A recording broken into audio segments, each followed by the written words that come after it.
Assalamualaikum warahmatullahi wabarakatuh. Perkenalkan, kami dari kelompok 4 tanaman lada ingin menjelaskan tentang modifikasi iklim pada tanaman lada. Yang dimana modifikasi iklim ini ada 4. Yang pertama, Pembersihan gulma, dan yang kedua, Pembuatan naungan, ketiga, pemangkasan, dan keempat yaitu penggunaan mulsa pada tanaman lada.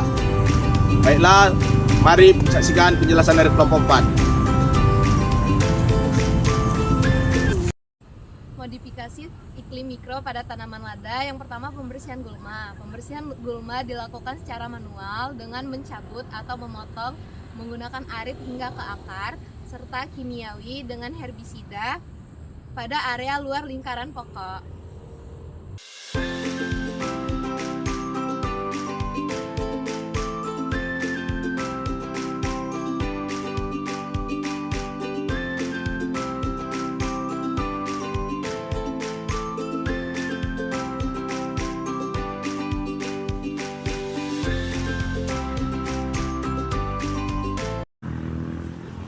modifikasi iklim mikro yang kedua yaitu adalah penggunaan naungan.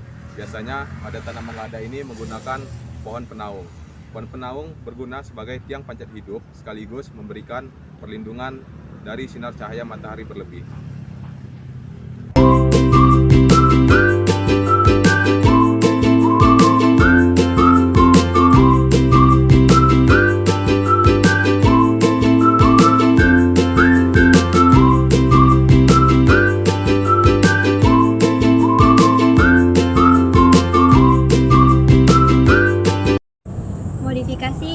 Modifikasi iklim mikro pada tanaman lada yang ketiga itu pemangkasan. Pemangkasan dilakukan pertama kali pada umur 5-6 bulan.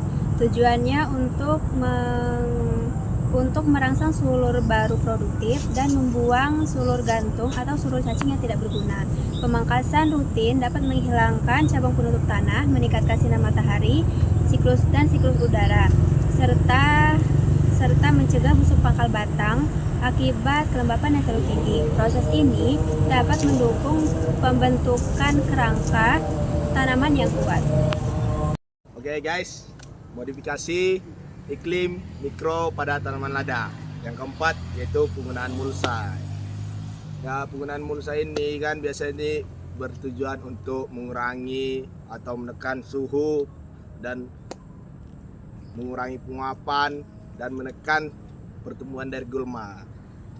Dan penggunaan mulsa pada lada ini itu ada 2. Penggunaan mulsa anorganik sama organik. Yang organik itu menggunakan jerami, sekam, dan lain-lain. Sedangkan yang anorganik itu menggunakan plastik hitam perak. Oke, yang pertama itu mulsa organik. Mulsa organik itu bertujuan untuk mengurangi penguapan dari pada tanaman lada ini. Tapi dia itu kalau misalnya mulsa yang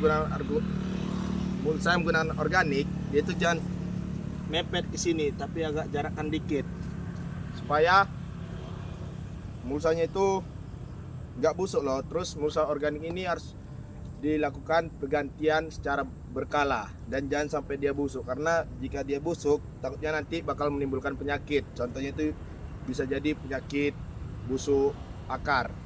Di situ penggunaan mulsa organik ini juga itu biayanya lebih efisien, lebih murah, dan cara pembuatannya itu gampang serta menekan tumbuhnya gulma.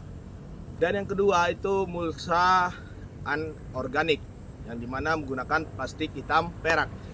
Yang dimana plastik hitam perak itu digunakan untuk menutup seluruh bagian dari tanaman tajar pada lada. Yang dimana penggunaan mulsa anorganik ini dia itu membutuhkan biaya yang besar daripada yang organik, karena kita harus membeli mulsa yang lagi. Dan biasanya itu dia itu berbentuk persegi dan ditancapkan pada tanah menggunakan kayu. Dan itu harus ketat ya guys ya, nggak boleh nggak ketat. Dan itu sama aja sih kayak organik dia itu mengurangi penguapan dan menjaga suhu serta menekan pertumbuhan dari gulma. Sekian dari saya, terima kasih.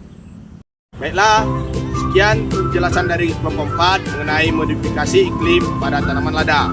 Apabila kelompok kami memiliki tutur kata yang salah, kami mohon maaf. Sekian dari kelompok kami, terima kasih. Wassalamualaikum warahmatullahi wabarakatuh.